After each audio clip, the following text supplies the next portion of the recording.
जय श्री नारायण, जय माता लक्ष्मी। ओम नमो भगवते वासुदेवाय नमः। आज की इस वीडियो में हम बात करेंगे निर्जला एकादशी का क्या महत्व है, व्रत किस दिन पड़ रहा है, पूजा विधि क्या है, पूजा का महत्व क्या है। वैसे तो साल में हर महीने में 2 एकादशी आती है। निर्जला एकादशी सबसे महत्वपूर्ण व लाभकारी एकादशी मानी जाती है। इसका संबंध भगवान विष्णु के स्मरण से है। इस दिन श्रद्धालु भगवान को प्रसन्न करने के लिए 24 घंटे का उपवास रखते हैं। निर्जला एकादशी को 24 एकादशी में सबसे कठिन माना जाता है। ज्येष्ठ मास के शुक्ल पक्ष तिथि को जो एकादशी पड़ती है उसे निर्जला एकादशी कहते हैं। जैसे इसके नाम से ही पता चलता है कि इस व्रत में पानी भी नहीं पिया जाता है, इसलिए यह निर्जला एकादशी कहलाती है। अगर आप पूरे साल एकादशी नहीं कर सकते हैं तो इस एकादशी को निर्जल होकर कर सकते हैं, जिससे आपको 24 एकादशी का फल प्राप्त होता है। धार्मिक शास्त्रों में इसे भीमसेन एकादशी के नाम से भी जाना जाता है। निर्जला एकादशी मंगलवार 18 जून 2024 को व्रत रखा जाएगा। पारण का समय है प्रातः 6:05 से 7:28 से और निर्जला एकादशी का प्रारंभ 17 जून 2024 को 4:43 से शुरू होगी और एकादशी तिथि की समाप्ति 18 जून 2024 को प्रातः 6:28 पर होगी। वहीं 19 जून 2024 को पारण का समय 6:05 से प्रातः 7:28 तक रहेगा। निर्जला एकादशी के दिन सुबह जल्दी उठ जाएं। उठने के पश्चात शुद्ध जल से स्नान करें। स्नान करने के पश्चात स्वच्छ वस्त्र पहने। ध्यान रखें कि विष्णु जी के प्रिय रंग पीले रंग का ही वस्त्र धारण करें। घर की भी साफ सफाई करें। व्रती लोग एकादशी के दिन सूर्योदय के समय से पूजा करने के लिए भगवान विष्णु की मूर्ति स्थापित करें। जल चढ़ाएं, पंच तत्व चढ़ाएं, कुमकुम, चावल, पुष्प, लच्छा भगवान को चढ़ाएं। पूजा करते समय ओम नमो भगवते वासुदेवाय मंत्र का जप करें। विधि विधान से पूजन करने के पश्चात आरती करें। भगवान को भोग लगाएं, चरणामृत चढ़ाएं और सभी लोगों को उस प्रसाद को बांटें। उसके पश्चात कथा करें, भजन कीर्तन करें। अगले दिन ब्राह्मणों को या ज़रूरतमंदों को भोजन करवाएं। इस व्रत को संपन्न करें। निर्जला एकादशी 11वां दिन एकादशी को पड़ती है। हिंदू मान्यताओं के अनुसार हर माह को 2 पक्षों में बांटा गया है। पहला शुक्ल पक्ष और दूसरा कृष्ण पक्ष। दोनों पक्ष का 11वां दिन एकादशी होता है। यह भगवान विष्णु और भगवान कृष्ण के भक्तों के लिए बहुत महत्वपूर्ण है।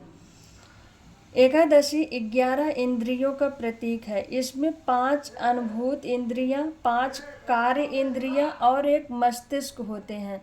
शास्त्रों में हर एक एकादशी का महत्व है। कहा जाता है कि यह एकादशी का व्रत अगर कोई भी व्यक्ति करता है तो उसका फल उसे 24 एकादशी व्रत करने के बराबर मिलता है।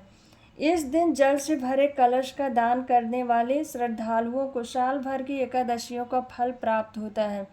अगर आप साल भर की एकादशी करते हैं और गलती से किसी एकादशी में अन्न खा लेते हैं तो इस एकादशी का व्रत करने से अन्य एकादशियों का दोष समाप्त हो जाता है। इस दिन निर्जल रहकर भगवान विष्णु की आराधना करनी चाहिए, क्योंकि एकादशी का दिन भगवान विष्णु को बहुत ही ज़्यादा प्रिय है। इसीलिए इस दिन निर्जल व्रत रहने से भगवान श्री हरि आपके ऊपर विशेष कृपा बरसाते हैं। कुल मिलाकर 24 एकादशी होती है। हर एकादशी भगवान विष्णु के अवतार से जुड़ी हुई है। हर एकादशी का अपना एक अलग महत्व है और पूजन का अपना तरीका है। निर्जला एकादशी के महत्वपूर्ण लाभ बताए गए हैं। यह एकादशी करने से आध्यात्मिक वृद्धि होती है, सफलता, समृद्धि और स्वास्थ्य लाभ होता है। भगवान विष्णु का आशीर्वाद प्राप्त होता है। कामनाओं की पूर्ति होती है। पुराने पापों की समाप्ति होती है। रोजगार में उन्नति मिलती है। परिवार में खुशियां आती हैं। निर्जला का महत्व है बिना जल के। यह व्रतों में बेहद कठिन माना जाता है। इस दौरान पानी भी नहीं पिया जा सकता है। हालांकि शुद्ध के लिए जल से आचमन किया जाता है। जैसा नाम से ही पता लगता है कि बिना पानी के इस व्रत को रखा जाएगा। केवल पानी से आचमन करने की ही अनुमति है। निर्जला एकादशी की व्रत कथा। एक बार भीमसेन ने महर्षि व्यास जी से कहा, हे पितामह, भ्राता युधिष्ठिर, माता कुंती, द्रौपदी, अर्जुन, नकुल और सहदेव, यह सब मुझसे एकादशी का व्रत करने को कहते हैं, लेकिन मैं उन सभी से कहता हूँ कि भाई, मैं भगवान की पूजा तो कर लेता हूँ, दान भी कर सकता हूँ, लेकिन बिना भोजन ग्रहण किए नहीं रह सकता। यह सुनकर महर्षि व्यास जी कहते हैं, भीमसेन, अगर तुम नरक को बुरा और स्वर्ग को अच्छा मानते हो तो हर महीने की दोनों एकादशियों को अन्न ग्रहण मत किया करो। तभी भीमराज कहते हैं कि महर्षि, मैं तो आपको पहले ही कह चुका हूँ कि मैं बिना खाए नहीं रह सकता, लेकिन साल में अगर कोई एक ही व्रत आए तो ऐसा व्रत मैं रख सकता हूँ। मेरे पेट के अंदर वृक्क नामक अग्नि है, इसलिए मैं बिना भोजन किए नहीं रह सकता। अगर मैं भोजन करूं तो ही वह शांत रहेगी, इसलिए पूरे दिन में एक समय भी भूखा रहना मेरे लिए बहुत कठिन हो जाता है। मैं चाहता हूं कि आप मुझे कोई ऐसा व्रत बताएं जो साल में सिर्फ एक बार ही मुझे करना पड़े और मुझे स्वर्ग लोक की प्राप्ति मिल जाए। तभी महर्षि व्यास जी कहते हैं कि ऋषियों ने मिलकर शास्त्र बनाए हैं, जिनके द्वारा थोड़े परिश्रम से ही स्वर्ग लोक की प्राप्ति होती है।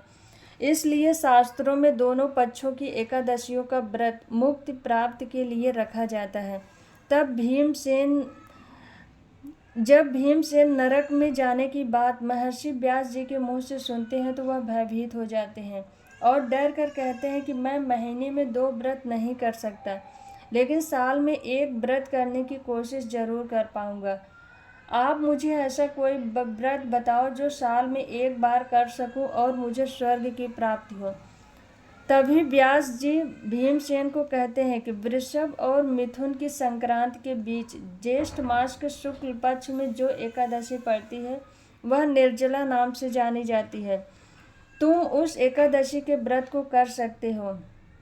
इस एकादशी के व्रत में स्नान और आचमन के अलावा जल नहीं पिया जा सकता। आचमन में 6 मासे से अधिक जल नहीं होना चाहिए। अगर होता है तो यह मदिरा पान के बराबर माना जाता है। भोजन भी बिल्कुल ग्रहण नहीं करना चाहिए।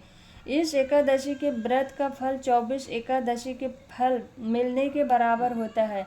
महर्षि कहते हैं कि यह व्रत भगवान ने खुद उन्हें बताया है। इस एकादशी का पुण्य सभी तीर्थों और दानों से सबसे ज़्यादा महत्वपूर्ण है। सिर्फ एक ही दिन मनुष्य निर्जल रहने से पापों से मुक्त हो जाता है। इस व्रत को जो भी व्यक्ति करता है, मृत्यु के समय यमराज आकर उन्हें नहीं ले जाते। भगवान के दूत उन्हें पुष्पक विमान में बिठाकर स्वर्ग में विष्णु लोक ले जाते हैं। इसलिए निर्जला व्रत सर्वश्रेष्ठ है। इस तरह महर्षि व्यास के कहे अनुसार भीमसेन ने इस व्रत को विधि पूर्वक किया। तभी से इस एकादशी को भीमसेनी या पांडव एकादशी के नाम से भी जाना जाता है। जो चांडाल हैं वे इस दिन भोजन करते हैं, सभी नरक में जाते हैं। जो निर्जला एकादशी का व्रत करता है, चाहे वह ब्रह्म हत्यारा ही क्यों न हो, शराब पीता हो, चोरी करता हो या अपने गुरु से घृणा करता हो, इस व्रत के करने से स्वर्ग को जाता है। हे कुंती पुत्र, जो पुरुष या स्त्री श्रद्धा पूर्वक इस एकादशी को व्रत करते हैं उन्हें निम्नलिखित कर्म करने चाहिए। प्रथम भगवान का पूजन, फिर गौदान, ब्राह्मणों को मिष्ठान या दक्षिणा देनी चाहिए तथा जल से भरे कलश का दान अवश्य करना चाहिए। निर्जला एकादशी के दिन अन्न, वस्त्र, जूता आदि दान भी करना चाहिए। जो मनुष्य भक्ति पूर्वक इस कथा को पढ़ते या सुनते हैं उन्हें निश्चय ही स्वर्गलोक की प्राप्ति होती है। इसके बाद भगवान श्री हरि नारायण भगवान की आरती करनी चाहिए। बोलो श्री हरि नारायण भगवान की जय।